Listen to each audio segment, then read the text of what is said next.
All right, everyone. This is the Conduit. Welcome. This is 2024 Black History Month, and we have a very special guest with us today. We have the lovely Layla Cameron. Applause. Yay. And we also have Grandma Delia Thibodeau. Applause. Yay. Yay. Absolutely, absolutely. So we're here for a very special event, but first we want to get a little bit of history about why we're even doing this today. So if you don't mind, would you tell us a little bit about yourself? Well, again, my name is Delia, and I am here today. I want to thank Marwan for having me and Layla here today to talk about my quilts. I think you might be able to see them behind me. I am a third generation quilter from Bend, Alabama. My grandmother quilted, my mother quilted, and then myself and my sisters quilted, and I've taught Layla to quilt as well, so she's a fourth generation quilter. If you're not familiar with the quilters of Gee's Bend, they are well known, they're world renowned quilters, so they are quite famous, I might say. They have quilts in museums, around the world, the Metropolitan, um, and the museums in Houston, museums in New York, and Philadelphia, and all of those places. So the quilts are well known. So that's who I am. I'm a fourth generation quilter from Gee's Bend, Alabama. So tell us, it is Black History Month and this is historic. So with four generations, how did your family get into quilting? It's a long story. I've been quilting since I was 13, and my family, I mean, they've always quilted because it was a way of life for them. It was a way for them to create something that was useful. They needed something for their beds, so they used quilting for that. And we'll transition later on into how we got here now. But originally, when my family started quilting, it was something useful. Again, it was something that was necessary. It was a necessity, something to keep them warm, put on their beds and keep them warm. Bear in mind, now, I said I'm a third generation quilter. My grandmother quilted, and she's from that era back, when she was born in 18 in the 1800s. I'm not sure of the exact date, but she was born in the 1800s. So she has come through, a period of slavery. She's come through the Great Depression. She's come through all of that. So, and each generation passed down, the skills of quilting to the next. So, yeah. Now that is phenomenal to be able to trace that lineage down so many different generations. Yeah. So with mini quilts, they're very colorful. There's a lot of different patterns. Yeah. Sometimes it doesn't seem to be a pattern. Can you tell us about that? Just looking at the quilts behind. Yeah. Can you talk about, how do you get the inspiration to design a quilt? Are you thinking about patterns? Are you matching color palettes? Go into that a little bit. Yeah, well, back in the day, and we weren't thinking about patterns or color patterns or color choices because materials and things were very limited. Again, we come from that era where we didn't have much, so we weren't able to go to the store and buy fabric, a choice of our fabric. So the things that we got were given to us, or it was old clothing that may have worn out that we used to make the quilts in the past. So the colors that you see now are much more vibrant than what you saw back then. Most of those quilts might have been made of old work clothes or things like that. So your choice of fabric wasn't something that you chose. It was something that you had, and you used it. You used everything back then. So and the patterns were not deliberate either. It just depended on what fabric you had, and you put it together, and lo and behold, it came out to something beautiful, but it wasn't planned.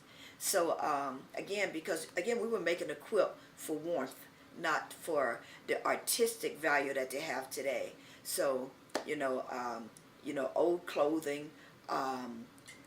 Back then, flour came in sacks, cotton sacks, and you wouldn't know anything about that, but it came in cotton sacks, and we used those sacks too. We actually used the threading from the sacks because, again, we were very limited in terms of what we had.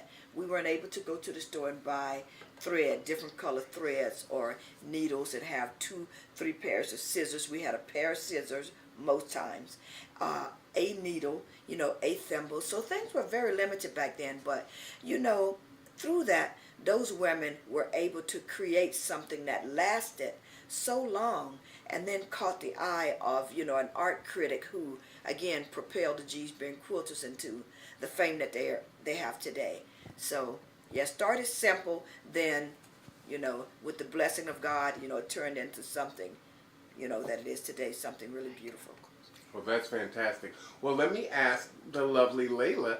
Layla, do you remember how old you were when you did your first quilt? Maybe like 8. 8, 8? probably. Yeah. And who showed you how to quilt? Nana. Nana showed you how to quilt. And I think something special happened to your quilt, true? Mm-hmm. What happened to your quilt? Oh, yeah, we sold it. Yeah. Where'd you sell it at? Etsy. Etsy? Really? And did it sell for a nice little price? $175 or $225, I believe. What? Hit the horn. Yeah. She had a small size quilt.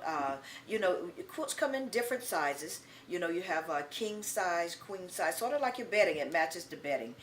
King, queen, a full size baby bed quilt or twin, and then you have wall hangers, and we'll see some of the different sizes behind me. So the quilt Layla created, she sat and she put, she picked some colors from the bin, pink, most of it was pink, beautiful different colors of pink. And, she put them together. And, I have an Etsy shop. So her quilt was in my Etsy shop. Her and I share an Etsy shop. So, I put it in the Etsy shop. And we had a couple of people call about her quilt. One lady wanted to buy it for her daughter. And then someone else beat her to it and they bought it before this lady had gotten back to me. So, yeah, she made a good little profit on her quilt. Yeah, that she made it at 8 was the first time she had actually made a quilt. But she still helps me now when I put a bigger quilt on the frame. Sometimes Layla will, quilt on the end or, or whatever. I'll let her, put in some stitches or a few rows before. So it's like second generation and fourth generation together working on the quilt. Yeah, and that's how we learned too.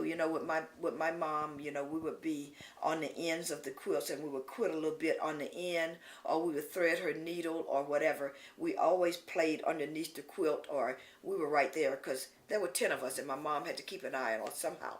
So, we were right there as she was quilting, learning, but, doing those things. So that's how I teach Layla and Elise as well, because Elise is only 5 and she can't actually use the needle, but she'll sit and pick out colors and she'll tell me, Nana, I want this quilt, or I want this, and so I'll try to put together whatever she picks out.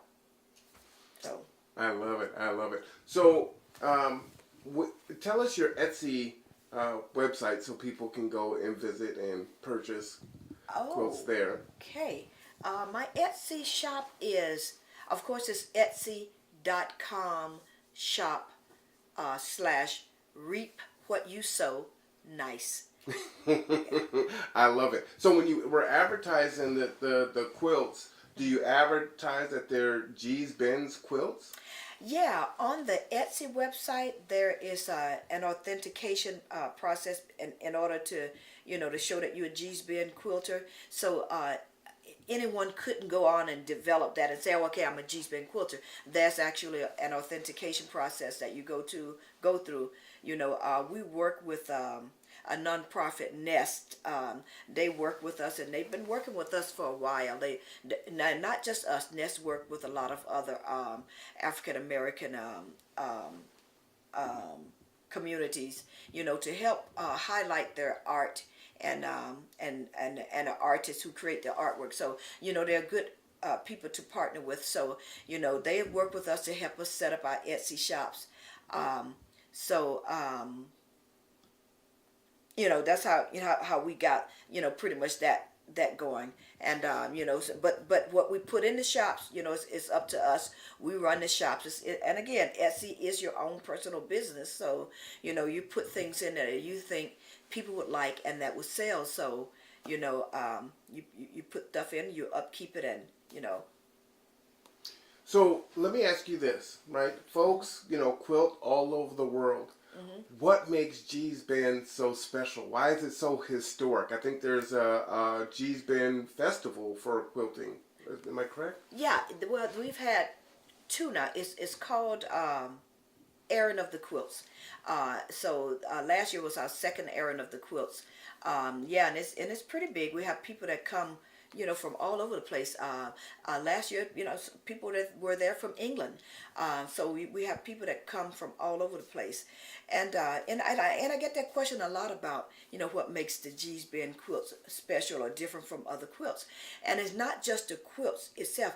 It's actually, it's the whole story, and it's part of civil rights struggle and all of that. So there's a whole story surrounding G's Bend. G's Bend itself used to be a plantation. And the name G's Bend is derived from the person who owned the plantation was Joseph G. And G's Bend sits on the bend of the Alabama River. So it's part of G is from Joseph G, and then the fact that it sits on the bend, G's Bend, that's how it derived its name. So and it's a relatively small rural community, always has been. And the folks there are the nicest people that you're ever going to meet. If you go there, they may not know you, but you're going to have a lot of laughter. You're going to have a lot of fun and a lot of food, because that's what they're going to do. They're going to feed you and make sure that you're taken care of. So it's not just a quilting. So it's a whole story that goes with it. As I said, it deals with people having persevered through slavery, people having persevered through the Depression, the Civil Rights Movement. We had Dr. Martin Luther King has been in the community, and he, helped people get registered to vote back when, if you weren't supposed to, and things were just gearing up towards bloody Tuesday, Wednesday. Yeah. So so there's a lot of history there. The whole story is what makes G's Bend and the quilts so special. Like this it. So this is, I appreciate you going into the history of G's Bend and how we got here today in 2024. And Layla, whether you appreciate it or not now, as a 12-year-old, later on, when you hit our age, you'll look back on this and you will see that you were making Black history in the moment, right? So this is contemporary Black history that you'll get to look back on. And so you are a part of something very special. So let's talk about what's happening in Target. Talk about that. Yeah, again, in conjunction with Nest, Target, and it's not just Target, but for this particular project, it was Target. They had looked at different Etsy shops, and there are. I'm not sure exactly the number of ladies from G's Bend that have Etsy shops, but there are quite a few that you have on Etsy. So Target looked at those shops, and they were looking for designs to help develop products that they wanted to use for Black History Month, because Target do partner with a lot of African Americans again to highlight their works and their products. So they decided to use some of the G's Bend designs this time. So Target chose the products that they wanted to use. They chose the image from 3 different quilters that they wanted to use. Myself, Quilts by Castor and her 2 daughters, and Tiny and her daughter and granddaughter, and they are from That's So G's Bend is their website. So it's 3 different quilters that Target chose to use the designs to create the products that they're using for the 2024 Black History Month celebration. So some of the items that you see behind me, this design on the tote bag, Target used my design to create a tote bag, a jacket, and Layla, you can get the jacket. A jacket is right there. Yeah, will you model the The jacket's going to The be a little bit materials. bigger on her, but the jacket is very, very popular. None of these items have been able to remain in the store. As a matter of fact, they get in the store and they're gone. They're also available on the website. You can put it on if you like. Yeah, put it on so, put it so people Yeah. can see what it looks like on? You know, so that's the jacket. It's going to be a little bit bigger on her because I think this is the large. Well, it's too bad they don't make it in my size. I love the jacket.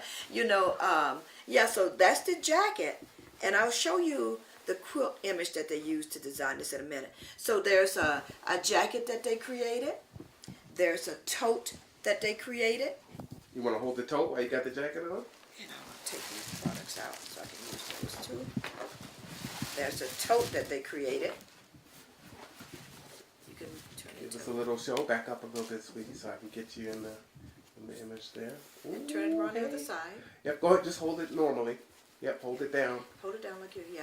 Yep, Yep. and just back up just a little bit for me, sweetie. Yeah. Oh, yeah. So you can carry that tote. That's a nice tote for books, a computer, or whatever you might need. It can go over your shoulders if you would like to do that. So it is a very nice, comfortable tote. I was really surprised to find that. You know, it's a comfortable tote. And it sits up on its own. It doesn't lay down when you're using those totes. So those are two of the products. They also created a pencil pouch. Mm-hmm. You can use it as a makeup kit. I find that you can put a lot of things in here. Yep, I got a Yeah. pencil pouch. Yep, that's a For pencil my pouch. birthday. Yeah, and they also have a journal and a journal cover. There's an actual, I hope I'm doing this correctly. I know I'm probably fumbling. There's a journal in here. So here's the journal cover, and of course you can take that out once you use it, and you can replace it. Which with the matches other. the jacket, which is nice. Yeah, all of those things is the same design. So those items, there's a set of coasters. There are 4 coasters. Oh, really? Yeah, I think it's in here. A set of coasters. So with my design, there are like 9 different products. Yeah, there are 9 different products that have this specific design on it. Nice. 1, 2, 3, 4. There's also a tumbler. I think it's a 16-ounce tumbler. So for hot or cold liquids. There are T-shirts. I think I covered them all. A tumbler, a T-shirt. The T-shirt has, if you can tell on the T-shirt, I used a small one. It has the design on the pocket of the T. So it's a nice soft T-shirt. Nice. So with each of the quilters, they use a design to create certain products. The other quilter, you know, there's a cardigan, Quilts by Castor. There's also a throw pillow, and there's a throw blanket. Yep, I got as a well. throw pillow too. Yeah, and those are real nice. Yeah, the throw pillow and the throw blanket. Yeah. Oh, nice. So they created about 9 products using my design, and which again, very surprising. But the inspiration behind the design is this little tiny quilt here. Oh, really? Yeah, this is the inspiration behind the design. So when you look at it, and you know they chose this to create those products. So when you see it, looks a little bit different here. But Target did a great job creating those products from this specific, you know, design. And again, this was a quilt that I didn't think about when I was putting it together. These are just pieces that I had, and you know, they're random pieces that I put together. And you know, it didn't come out the way I thought it would come out. But then again, none of my quilts do. When I sit down and I'm putting together a quilt, I think it's going to be one thing, and then it turns out to be something completely different. So I always say that they're perfectly imperfect, because they start out to be one thing, and then they'll end up something else. So in the end, it still turns out to be perfect.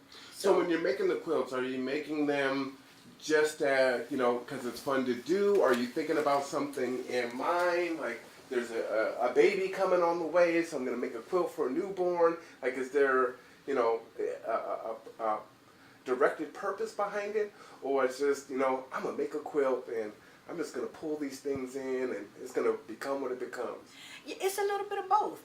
Sometimes, you know, if there's a baby being born, yes, I made my niece a quilt, but that's been a couple of years ago that I did that. It could be an event like that, the birth of a baby. It could be a wedding. Someone might be getting married.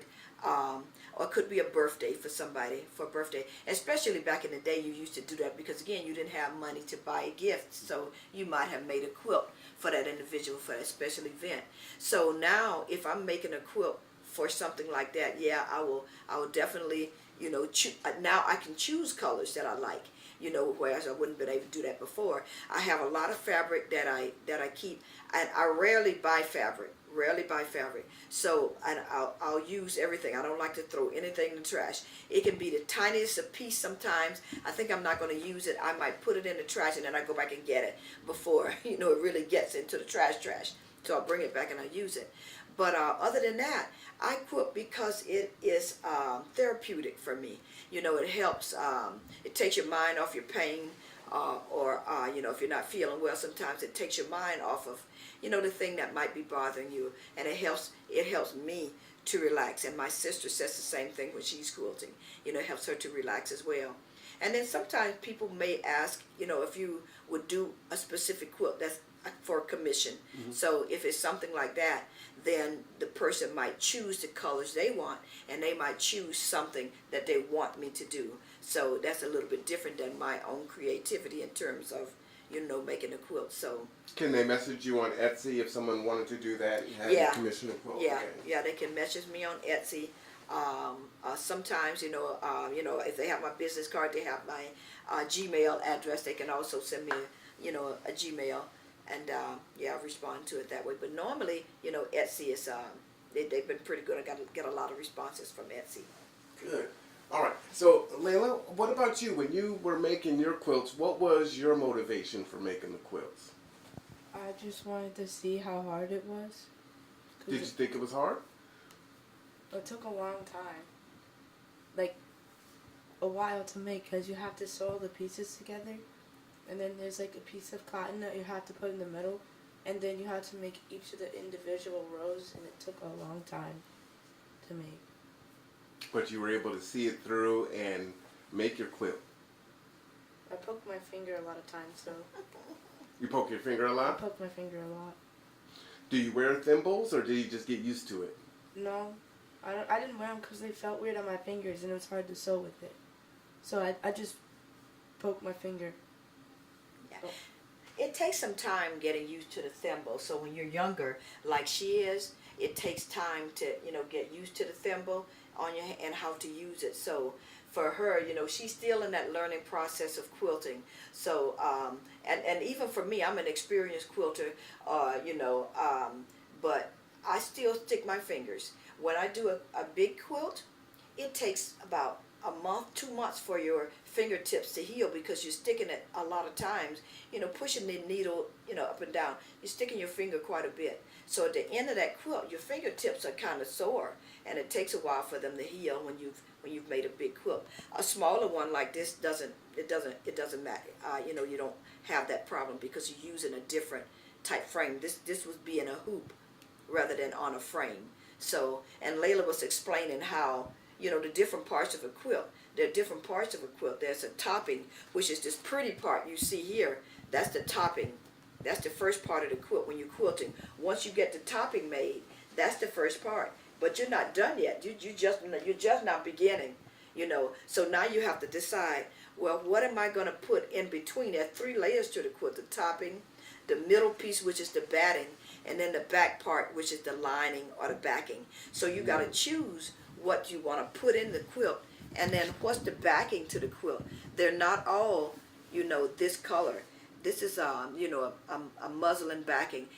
Usually it's the normal for a quilt, but I don't just use that muslin backing. I like to branch out, and I like to use, you know, different types of let me see if I got one here. Yeah, I like to use a different type of lining, a different backing. Oh, wow, okay. Yeah, so it almost makes your quilt double-sided. Mm-hmm. So, but you know, this is the, again, this would be the topping, and then, you know, the inside is a cotton layer, and then the backing. So you have different 3 different pieces to a quilt. So it's a good thing that Layla learned. You know, she got that really early on at 8. So she made her first quilt at 8. I didn't make my first quilt until I was 13. Wow. Yeah, it was a requirement. You know, my mom, by that time you were going to make a quilt. So, and I didn't want to make a quilt either. So, but hey, I had to make it. So, and I'm glad I learned that, because it's a skill now that, you know, it is serving me well, and I think it's going to serve, you know, my granddaughter well.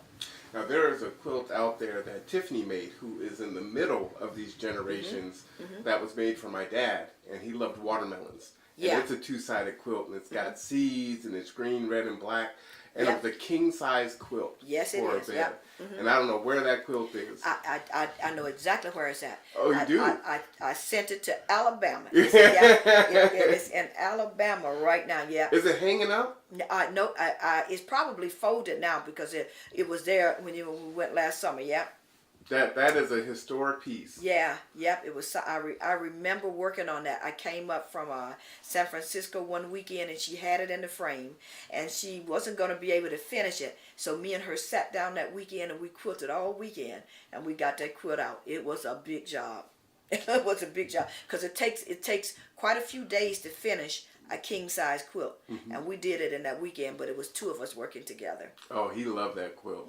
He loved that quilt. I remember that. It brings back a good memory. Yeah. So again, for Black History Month, the G's Bend quilts are at Target. Yeah, the product, you know, is, yeah, you can get you can get what would I call it? You can get an item that is part of you know, the G's Bend quilts, which is a good thing, because Target has them priced really well, that people who may not necessarily be able to afford the quilt on Etsy, but you can go to Target, and then you can definitely choose something that's so G's Bend, you know, that will remind you of, hey, I have a piece of the history of G's Bend, something that, you know, that's part of the quilters of G's Bend. But if not, if you don't find what you're looking for at Target, again, you might find it on Etsy. So, you know, give it a try and see what you might have. They will be in Target through Black History Month and online. So you can also go online and purchase an item if you can't find it in the Target, because again, the items were selling out really fast. So will they be online after Black History Month? After Black History Month, I think they have a short period, a sell-off period. I think it's like 6 weeks or something. You might be able to find an item, but after that, then they will not be available after that. So do not delay. When I went in and took the original pictures and the video, there was very few items there. So they'll probably restock it, and it's going to go quick. So make sure you get out to the Silverdale Target, and Targets across the country. Yeah, I would assume, Target right? nationwide. They had the items, Target nationwide and online. So, and I had people all over the place call me and say, "Hey, my Target is sold out. Do you have anything here?" So, you know, if you're looking for something, you know, get on out and see if you can find it. If you can't get out, go to Target.com, and you know, you can find it there. G's Bend. Layla, you want to give one of the final words? So you're looking to go there this summer? Yeah, I'm gonna go to G's Bend this summer, probably with my sister, and maybe my mom if she comes. I'm not sure if she will. I'm really excited, even though it's really hot. But we're gonna get some good sausage. Are you going to bring Dad some sausage back this time? Or are you going to eat it all? Well, it depends how hungry I am that summer. Well, I appreciate you. Final word? I just want to thank you again for you know, having us on and highlighting, you know, again, G's Bend, because you know, some we're well known, but some people don't know about G's Bend. So I'm happy to share my heritage and my love of quilting with you guys, and I hope that, you know, you see something that you like, and if you have any questions for me, I would be glad to answer them for you. My Juan knows where to find us. I call him, my son-in-law knows where to find us. So let me know. But thank you all again for, having us and listening to our story. Gee's Bend, Alabama, all the way out here in Kitsap County. Yeah. All right, everyone. I am R1 Cameron. This is The Conduit. Happy Black History Month 2024. Till next Black History time. Month, Valentine's Day as well. Absolutely. Take care of yourself and take care of each other. We'll see you next time. Bye-bye.